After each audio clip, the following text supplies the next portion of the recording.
Le 6 janvier, des insurrectionnistes d'extrême droite ont pris d'assaut le Capitole, l'Assemblée nationale américaine, alors que devait se tenir la validation de la victoire de Biden à l'élection présidentielle américaine.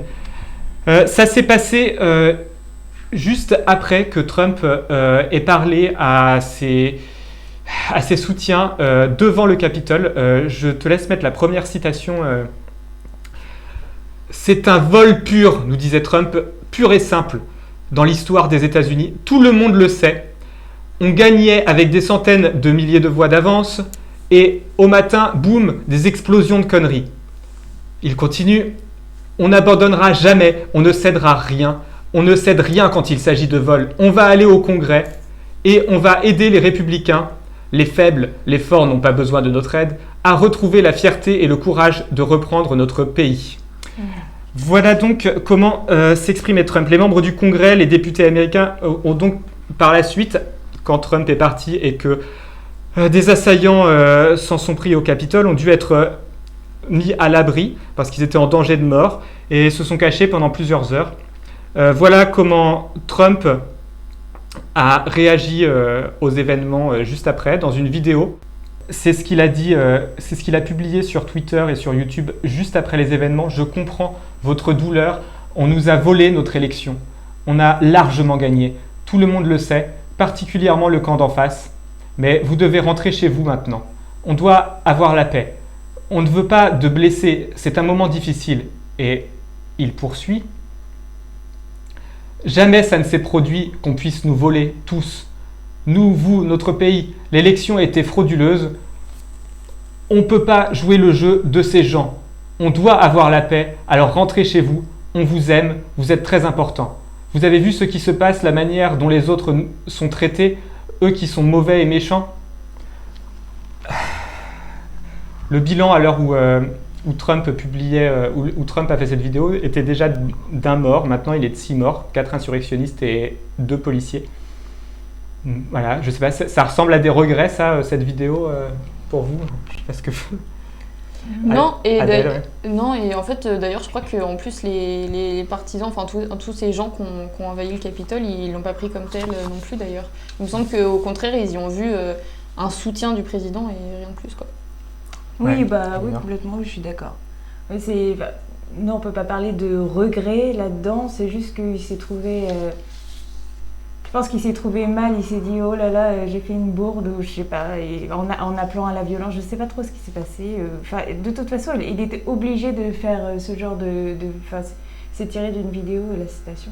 Il est obligé de faire ce genre de vidéo pour montrer patte blanche, quoi, mais pour sauver ce qu'il y avait à sauver.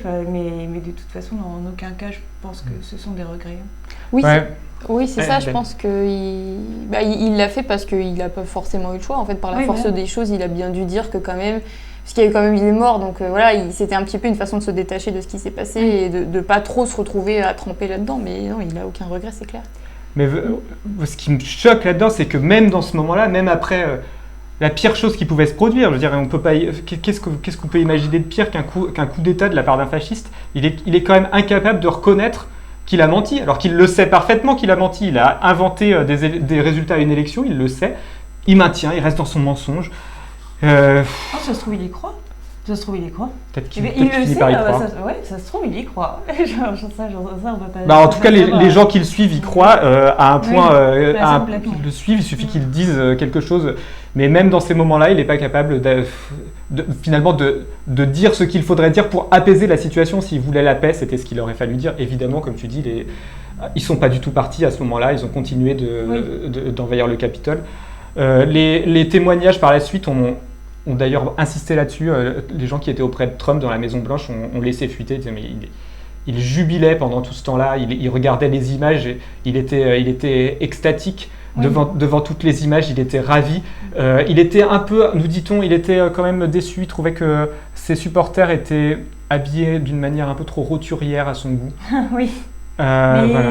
Le truc que je trouve assez incroyable, quoi, c'est que on a la preuve qu'il a appelé à envahir le Capitole avec la première citation que vous avez montrée là.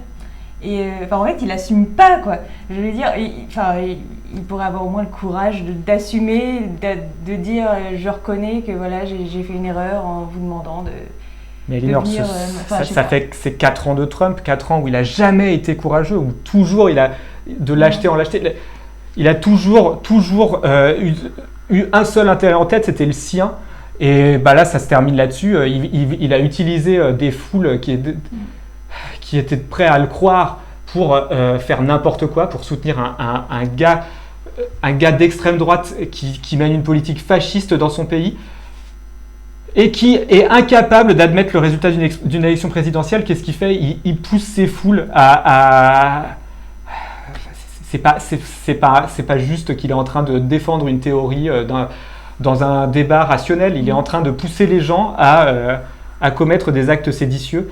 Oui. Ils essaient de s'en détacher, quoi, par la suite. Oui. Ouais. Si vous avez vu les images, le chaos complet qui a été généré. Moi, je crois que tout le monde les a vus là pour le coup. On peut pas être passé à côté. Et alors évidemment, depuis 4 ans, Trump nous a montré qu'il prospère dans le chaos. C'est ce qui lui plaît.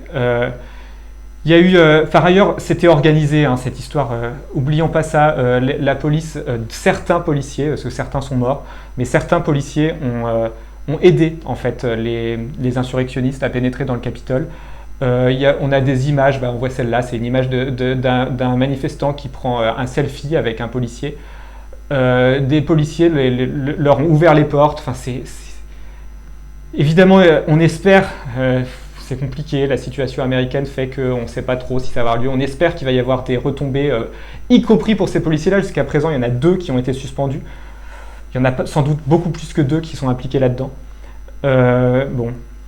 Il faut savoir aussi que des appels circulaient sur Twitter juste après ces événements pour remettre ça le 17 janvier au Capitole et dans les Capitoles des différents États.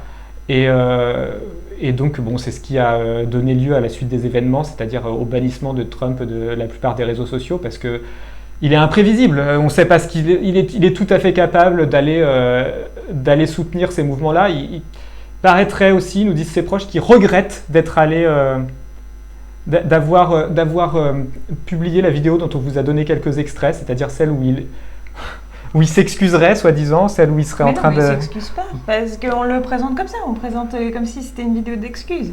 Je sais pas, comme si c'était une vidéo d'appel au calme, alors que dans la suite des événements, c'est clairement pas le cas. Enfin, les gens le reçoivent à la suite de 4 ans de Trump, à la suite de tous les discours qu'ils ont entendus. En fait, ils étaient là, au discours précédent. Donc, c'est pas un appel au calme. Donc, je sais pas ce qu'on doit dire de cette vidéo. Moi, ça ne m'étonne pas qu'elle ait été supprimée et bannie de tous les réseaux sociaux. Vu ce qu'elle provoque. Oui, de toute façon, il dit un mot, qu'importe ce qu'il dit, de toute façon, ce qui compte, c'est qu'il ait déjà voulu de base qu'il n'ait pas reconnu les résultats des élections, déjà premièrement, et qu'en plus, qu'il appelle ses troupes à manifester et à reprendre, à marcher, je ne sais plus les termes qu'il a utilisés, là, à marcher sur le Capitole, etc. Là.